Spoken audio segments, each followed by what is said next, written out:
কিছু বর্তমান জামানায় ভাই আছে যারা ইয়াজিদকে কাফের বলে কি বলে না এটা বলবে, বলে তো আমি তার নাম ধরে বলছি। কিছু ভাই আছে যারা ইয়াজিদকে স্পষ্ট কাফের বলছে, এমনকি তাদের ফতোয়া এতদূর পর্যন্ত পৌঁছাচ্ছে যে যদি কেউ ইয়াজিদকে কাফের না বলে ওই ব্যক্তি নিজেও কাফের। বলেছে কি বলেনি? আপনারা শুনেছেন ইউটিউব ফেসবুকের মাধ্যমে? কে কে শুনেছেন হাত তুলেন। কে কে শুনেছেন যে ইয়াজিদ কাফের? কে কে শুনেছেন হাত তুলেন। আচ্ছা, আপনারা কেউ শুনেননি? আচ্ছা আচ্ছা, ইউটিউবের মাধ্যমে আপনারা সার্চ করবেন ইয়াজিদ কাফের, অসংখ্য বক্তব্য পেয়ে যাবেন যে তারা বলছে ইয়াজিদ কাফের।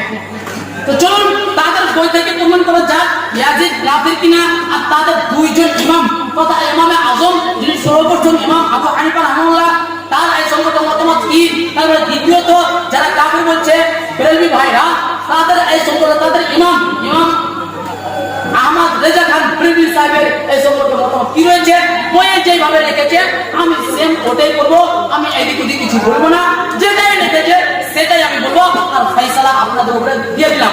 যারা কাফের বলছে এখানে একটা বিষয় মনে রাখবেন, যারা কাফের বলছেন এরাই কাফের হবে, নচেত ইয়াজিদ কাফের হবে। দুইজনের মধ্যে একজন কাফের হবে। সহিহ বুখারীর 6103 নম্বর হাদিস, রাসূলুল্লাহ সাল্লাল্লাহু আলাইহি ওয়াসাল্লাম বলেছেন যে ব্যক্তি কোন ব্যক্তিকে কাফের বললো, কোন ব্যক্তি তার কোন ভাইকে কাফের বললো, ওই ব্যক্তি যদি কাফের না হয় তাহলে যে ব্যক্তি ফতোয়া দিবে ওই ব্যক্তি নিজে কাফের, না হলে ওই ব্যক্তি কাফের। দুইজনের মধ্যে অবশ্যই একজন কাফের হবে। আর সহিহ বুখারীর 3350 নম্বর হাদিস কিতাবুল আমবিয়াতে রাসূলুল্লাহ সাল্লাল্লাহু আলাইহি ওয়াসাল্লাম স্পষ্ট বলেছেন, আল্লাহ তাআলা বলেন ইন্নী হারামতুল জান্নাত আলাল কাফিরিন, আল্লাহ রাব্বুল আলামিন কাফেরদের প্রতি জান্নাতকে হারাম করে দিয়েছেন। অতএব কাফেরদের প্রতি জান্নাত হারাম। দুইজনের মধ্যে একজন অবশ্যই কাফের। যারা বলছে ইয়াজিদ কাফের, ইয়াজিদ কাফের হবে, নয় যে ব্যক্তি বলছে ওই ব্যক্তি কাফের। তো চলুন এই সম্বন্ধে তাদের বইয়ে কি লেখা রয়েছে, যেমন লেখা রয়েছে আমি ঠিক অনুরূপ পড়ছি। দেখেন এখানে আপনার পৃষ্ঠা নম্বর 78 এবং 79 এবং 80 পড়বেন। সেখানে স্পষ্ট লেখছে, প্রশ্ন করছে। এখানে প্রশ্ন করেছেন ইয়াজিদ সম্পর্কে প্রশ্ন করেছে। প্রশ্নটা যদি সম্পূর্ণ আমি প্রশ্ন আছি, আমি এদিকে কিছু বলবো না। দেখেন প্রশ্ন করছে, হাকিম আব্দুল্লাহ নামে জৈনব ব্যক্তির উক্তি হলো ইয়াজিদ ফাসিক ও ফাজিল ছিল না। প্রশ্ন নম্বর হচ্ছে 31, পৃষ্ঠা নম্বর হচ্ছে 78 লিখছেন, অর্থাৎ সে ভালো লোক ছিল, তাকে খারাপ বলা যাবে না, স্পষ্ট লিখছে।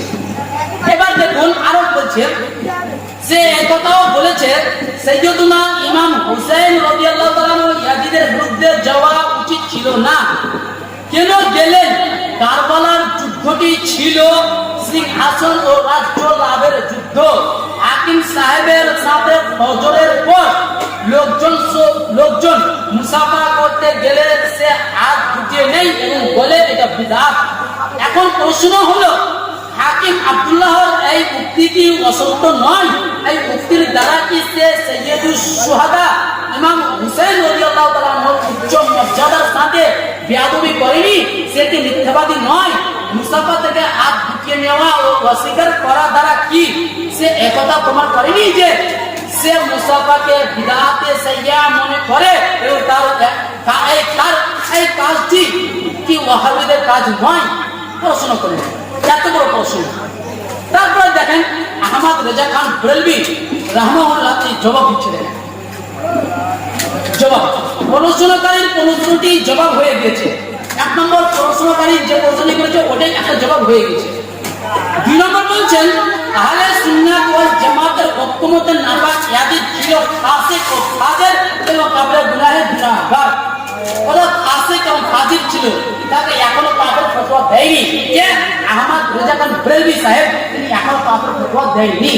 তারপর তিনি বলছেন দেখেন এতটুকু পার্থক্য আহলে সুন্নাতের, এতটুকু পর্যন্ত আহলে সুন্নাতের সমস্ত ইমামগণ একমত, অর্থাৎ ইয়াজিদ ফাসিক এবং ফাজিল এতটুকু পর্যন্ত একমত ছিল, এতটুকু পর্যন্ত একমত। তারপরে বলছেন শুধু মতপার্থক্য দেখা যায় তাকে কাফের বলা ও অভিশাপ দেওয়া বা লানত দেওয়ার ব্যাপারে হানাফি ইমামগণের কোনো মতামত এ ব্যাপারে উল্লেখ নেই। হানাফি উলামাগণ অর্থাৎ ইমাম আবু হানিফা রাহমাহুল্লাহ ইয়াজিদকে কাফের বলেছেন কিংবা ফাসিক বলেছেন, এই ধরনের কোনো মন্তব্য পাওয়া যায় না। অর্থাৎ ইমাম আবু হানিফা রাহমাহুল্লাহ ইয়াজিদ সম্পর্কে চুপ থেকেছেন। আহমদ রাদিয়াল্লাহু আনহু সাহেব তিনিও ইয়াজিদ সম্পর্কে চুপ থেকেছেন। তাই কাফেরও বলেননি, তাকে ভালোও বলেননি, তাকে খারাপও বলেননি, কিছুই বলেননি তাকে। তারপরে আহমদ রাজা খান বেরেলভী সাহেব তিনি ইমাম আহমদ বিন হাম্বল রাহমাহুল্লাহ একটা কল উল্লেখ করেছেন। তারপরে এই কলটি ইমাম আহমদ রাহমাহুল্লাহ তিনি কল প্রত্যাখ্যান করেছেন, যেটা শাইখুল ইসলাম ইমাম ইবনে তাইমিয়া রাহমাহুল্লাহ মাজমুউল ফাতাওয়াতে উল্লেখ করেছেন। তারপরে ইমাম আহমদ রাজা খান সাহেব বেরেলভী তিনি এই পৃষ্ঠার 80 নম্বর পৃষ্ঠা এবার লেখা লেখেন, আমাদের ইমামে আজম আবু হানিফা রাহমাহুল্লাহ, আমাদের ইমামে আজম আবু হানিফা রাহমাহুল্লাহ এই ব্যাপারে সতর্কতা অবলম্বন করে ইসলামী আইনের দৃষ্টিতে বিষয়টি বিবেচনা করে কুফরি ফতোয়া দেওয়া থেকে বিরত ছিলেন। ইমাম আবু হানিফা রাহমাহুল্লাহ ইয়াজিদকে কুফরি ফতোয়া দেয়নি, বিরত ছিলেন। কেন বিরত ছিলেন উল্লেখ করছিলেন, কেন বিরত ছিলেন? কেননা নির্দিষ্ট করে কাউকে কাফের বলতে হলে ওয়াকফ দলিল ও হাদিসের মুতাওয়াতির প্রয়োজন হয়। আপনি কোনো একজন ব্যক্তিকে কাফের বলে দিবেন, ওয়াকফ দলিল লাগবে আর হাদিসের মুতাওয়াতির লাগবে, পরস্পর হাদিস লাগবে, হাদিসের মুতাওয়াতির লাগবে। একজনকে আপনি কাফের বলবেন আর ওই ব্যক্তি কাফের না হয় তো ফতোয়াটা আপনার উপরে বর্তাবে। এই জন্য আবু হানিফা রাহমাহুল্লাহ তিনি বলছেন যে ইয়াজিদ সম্পর্কে চুপ থাকো, তাহলে কাফের বলো না। কেন ইমাম আবু হানিফা স্বয়ং তিনি কাফের বলা থেকে বিরত ছিলেন। তারপরে তিনি বলছেন তাই তিনি কুফরির ব্যাপারে সঙ্গত কারণে চুপ রয়েছেন। ইমাম আবু হানিফা রাহমাহুল্লাহ ইয়াজিদকে কাফের বলেননি, তিনি চুপ থেকেছেন। তারপরে বলছেন কুফরি ও কাবিরা গুনাহ প্রমাণ করার জন্য ওয়াকফ দলিল প্রয়োজন। আপনি কুফরির ফতোয়া আর কবে কারণে কোরআনের আয়াত এবং ওয়াকফ দলিল, ওয়াকফ হাদিস লাগবে, তারপর আপনি কুফরি এবং কাবিরা গুনাহগার পাবেন, নচেত প্রমাণ করতে পারবেন না।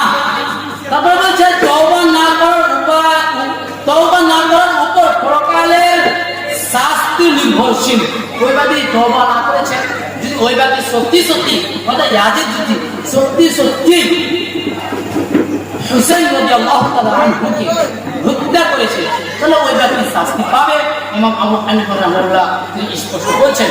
তারপরে বিস্তারিত উল্লেখ করার পরে আহমদ রেজা খান বেরেলভী সাহেব রাহমাহুল্লাহ তিনি স্পষ্ট বলছেন, তাই কুফরির সঠিক প্রমাণ না পেলে সুনির্দিষ্ট ভাবে কাউকে কাফের না বলাই সতর্কতামূলক কাজ।